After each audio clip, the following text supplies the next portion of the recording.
Remember, too, in determining what is the appropriate sentence for what he did, that he came there for them all.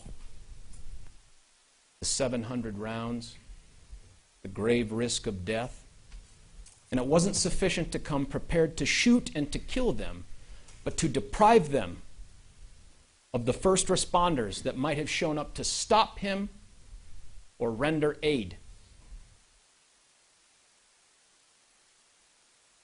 That moment,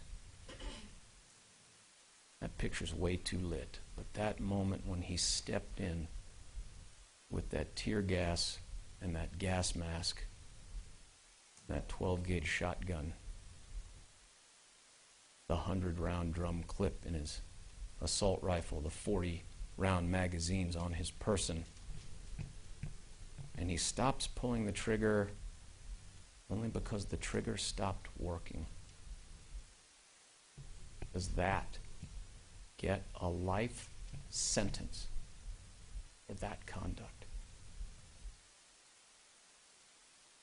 Remember, too, that he predicted a life sentence. Remember? I object to speculation as statement of the evidence. Overruled. Before he goes out to murder, he changes two of those social websites, the Match.com. Will you visit me in prison? And more than predict it, he planned for it. Head to toe, fingers included.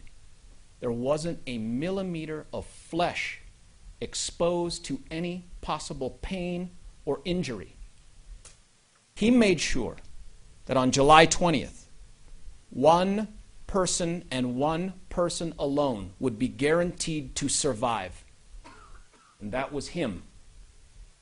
For this. He predicted it. He planned for it. He wants it.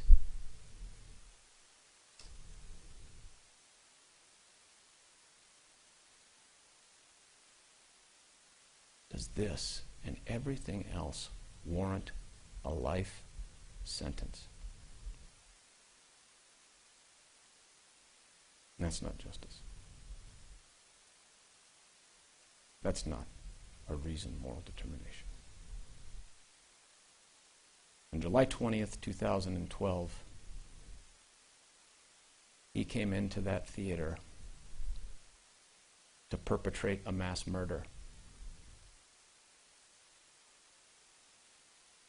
And we were lucky.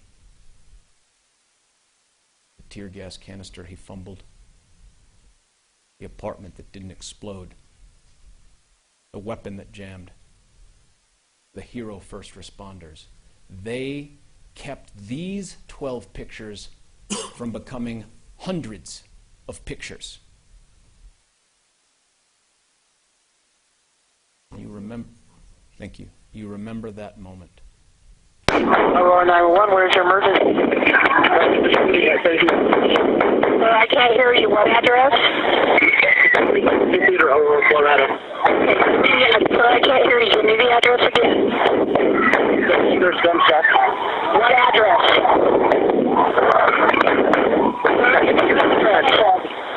Say it loud.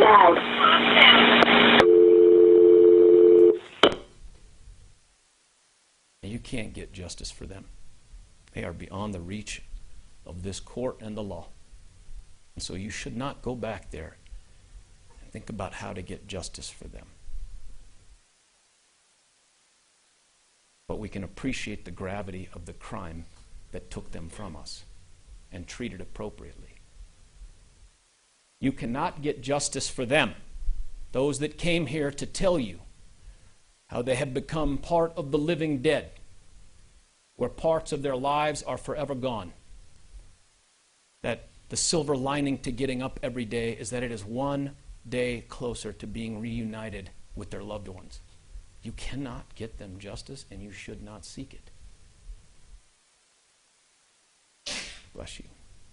But you can bring justice to this act and to him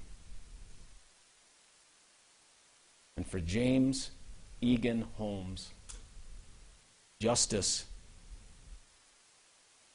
is death. It's death.